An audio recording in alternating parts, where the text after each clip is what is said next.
Have you been applying for hundreds of product management jobs online and all you're getting is automatic rejections? Or maybe you're close to landing the role, yet you fail at the final round. Do you wonder what the you're doing wrong? Look, I've worked with 1,000+ product managers, and here's the thing. There are hidden facts about the product management job search that they're completely unaware of. And because of that, they're losing out big time. And you might be too, because once you get to know these secrets, you get to apply to fewer roles, get more interviews, and land more offers, sometimes even multiple offers. Especially watch out for number 9, because most people miss it and later regret it. So let's start with number 1. Sad fact, most job applications are completely ignored. An average product management job gets thousands of resumes right now in 2024. Now, imagine you're a recruiter or a hiring manager, you have applications everywhere, and how much is it worth for you to look through the resumes? Not much. All you can do is spend a few seconds to select which ones to take forward, which means in most cases, it is absolutely worthless to apply online. Maybe with some star power, like, you have a Google product manager resume or something relevant, you might be able to get ahead, but you are much better off just not even applying online, instead putting time on your resume. Why?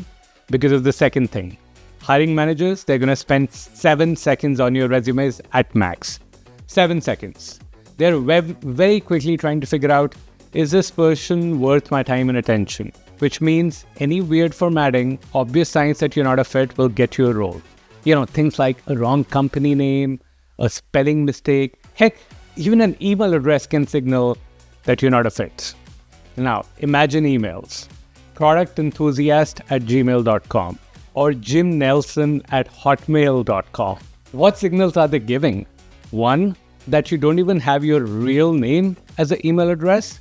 But secondly, you're on Hotmail. It's not 1999. Most candidates are giving out the vibe of you don't belong here. The vibe they're giving out. Now, with a professionally crafted resume, you get rid of those signs. Now, even though product managers might try to get rid of these things, but they also try to do another thing, which is they try to meet all the requirements. And that sucks. Why? Because of the third fact.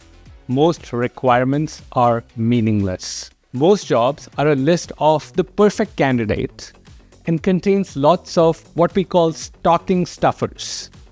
Meaningless requirements that were never meant to be there, but got in because there was a copy-paste from the last role or a template from a recruiter. Only a few things really matter, and they might not even be the most obvious one from the job profile. I've personally had conversations with hiring managers, and they've told me what they need. And frankly, it wasn't even the same thing stated in the job description. Now, here's the deal. You might think that, hey, why don't I just handcraft a perfect resume for that job? And that also sucks. Why? Most candidates actually spend time on things that yield no results. Customizing resumes and cover letters are some of the worst things that you can spend time on. Why? Well, there's just a very strong chance that would never be looked at. So why not instead spend times on things that are much more likely to be looked at? Let me give you an example of Google. Now, I reviewed hundreds of resumes and I never ever reviewed the cover letters. Now, from your perspective, you're explaining exactly why you're a good fit in the cover letter. But who has time? They're so boring. I just reviewed the resume. Now, what has better time? The next thing.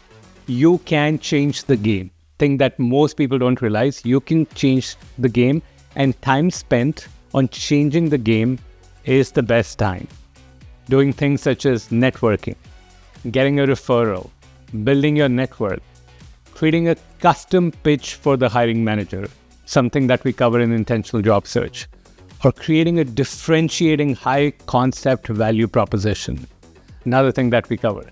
Those are the things that will be highly more impactful and likely to get watched and viewed more than your resume, and then your resume is viewed in a popular light. Now, why is this true? Because of another less known fact.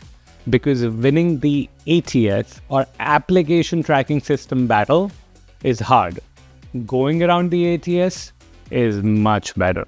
I see many product managers trying to win the ATS game. They're trying to stuff in keywords, get their resume passed, and they're just not set up for success because you're trying to play the game as given.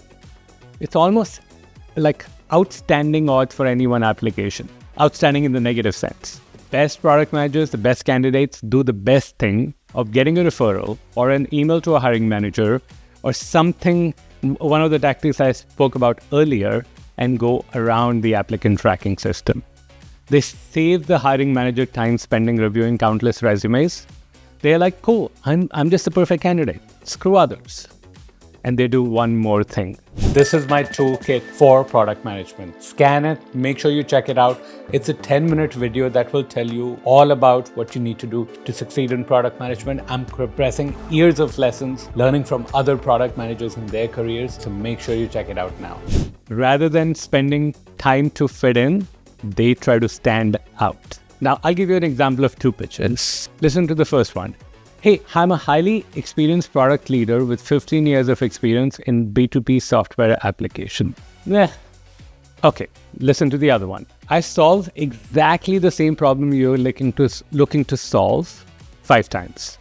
Here's what I anticipate you're going through right now, given your company and product stage. Problem number 1, 2, 3.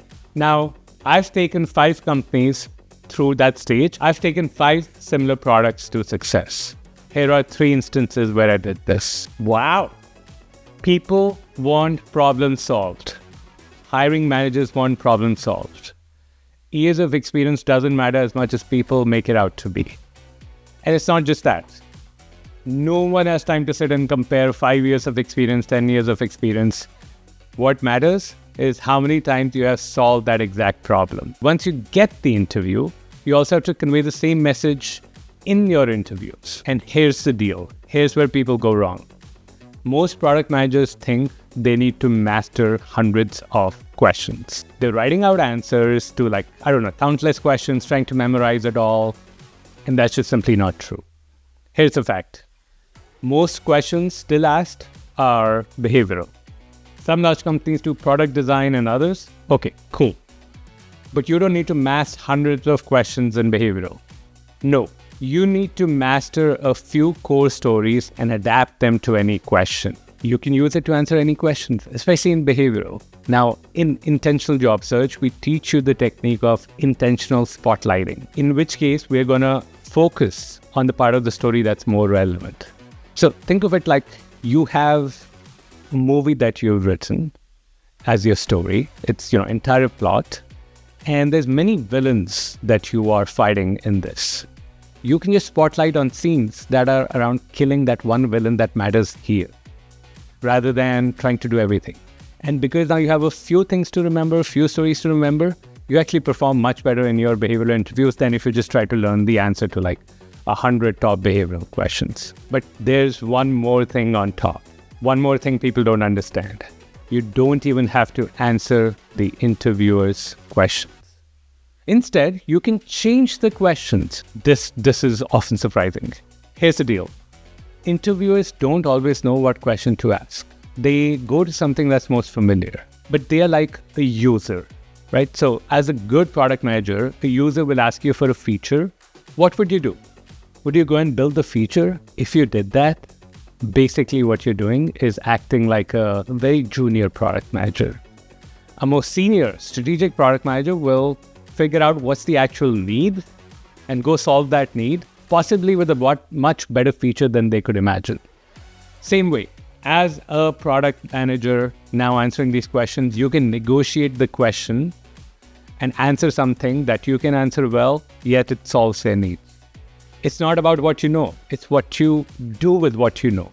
And you know about product management, that you never give them the feature, yet when it comes to interviews, I often see product managers just give them a feature rather than solving the problem. If you're enjoying this content so far, make sure to hit the like and the subscribe button so you don't miss out on the next video that we put out. Now, here is one more thing. And this might sound simple, and this is what most people miss about the world. It's a universal truth, which is that people want to help you. Most people underestimate the strength of their own network and even the strength of second degree network. They seek to do anything other than asking for help. Now, I've had countless of students get ahead because they asked for help. They got referrals from like people who were like just somewhat familiar with them. They really they did it. But why do more people not do this? It's because the job search is a mental battle more than anything else. Your mental strength, your mindset matters more than your qualifications and communications, because you can build any skill. We prefer to call it a strong mindset. Not a positive mindset. You don't always have to be positive, but it has to be strong. And so like this is the last thing. Job search is above all a mental battle. If you've watched till here, you're probably looking for a new job in 2024. Now, if I was looking, here's exactly what I would do in this market. Make sure you check this video out, and I'll talk to you soon.